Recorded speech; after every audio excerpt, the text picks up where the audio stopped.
আমরা সবাই মন থেকে আবার একদম কীর্তি সহকারে বলি আলহামদুলিল্লাহ। তো ধন্যবাদ হাসান স্যারকে আমাকে কথা বলার সুযোগ করে দেওয়ার জন্য।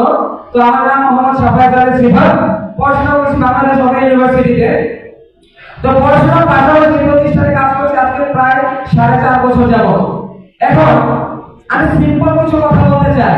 আমরা যারা এখানে আছি আসলে টিএনসিকে কেন সিদ্ধান্ত না, টিএনসিটা মানুষ দুই ভাবে সিদ্ধান্ত নেয়, এক হচ্ছে বাই চান্স আর এক হচ্ছে বাই চয়েস। আসসালামু আলাইকুম ওয়া রাহমাতুল্লাহি ওয়া বারাকাতুহু। এই তো অল্প কিছুক্ষণ আগেই আপনি যেই ভিডিওটা দেখলেন সেটা কিন্তু আমার নিজেরই। 2025 সালের ফেব্রুয়ারি মাসের 3 তারিখ একটি প্রোগ্রাম ছিল, সেটা Star Award One Vision Group organised করেছিল। তো সেখানে আমি কথা বলছিলাম প্রায় 1200 মানুষের সামনে। প্রত্যেকটা মানুষের মধ্যে একটা ভয় থাকে, মানুষের সামনে কথা বলার ভয়, স্টেজে কথা বলার ভয়, মাইক্রোফোন হাতে নিয়ে কথা বলার ভয়। এই যে ভয়গুলো হয় আসলে কেন হয়, এই ভয়গুলোকে কিভাবে জয় করা যায়, সিম্পল বিষয়। আমি ভিডিওটা লং করব না, অল্প কথায় আমি আপনাদেরকে এই সমস্যাটাকে সমাধান করার উপায় বলে দিব। 1 নম্বর বিষয় হচ্ছে আপনি নিজে নিজে কথা বলার চেষ্টা করুন। প্রতিদিন আয়নার সামনে দাঁড়িয়ে নিজের সাথে নিজে কথা বলেন, এবং আপনি এইভাবে যে ভিডিওটা করে, সেলফি ভিডিও করে আপনি যে কোনো একটা টপিকের উপর আপনি কথা বলেন, 1 মিনিট 2 মিনিট 3 মিনিট করে কথা বলেন।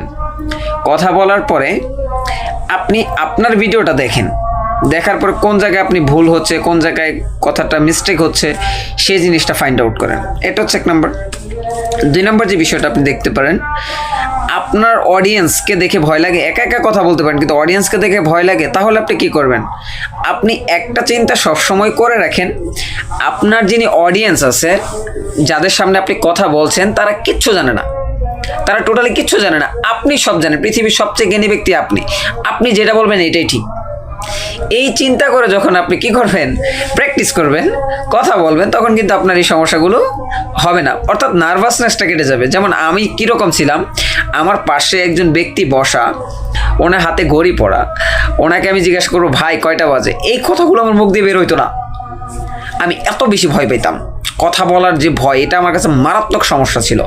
তো আলহামদুলিল্লাহ টিএনসির কল্যাণে অনেক ট্রেনিং, অনেক প্রশিক্ষণ গ্রহণ করেছি, প্র্যাকটিস করেছি, নিজের ভয়টাকে আলিঙ্গন করেছি এবং সেটাকে জয় করার জন্য সর্বোচ্চ এফোর্ট দিয়েছি। আলহামদুলিল্লাহ আজকে আমার সমস্যা সমাধান হয়ে গেছে। আমার বিশ্বাস আপনারা প্রতিনিয়ত প্র্যাকটিস করেন, ইনশাল্লাহ আপনারাও পারবেন, আপনাদের দিয়েও হবে।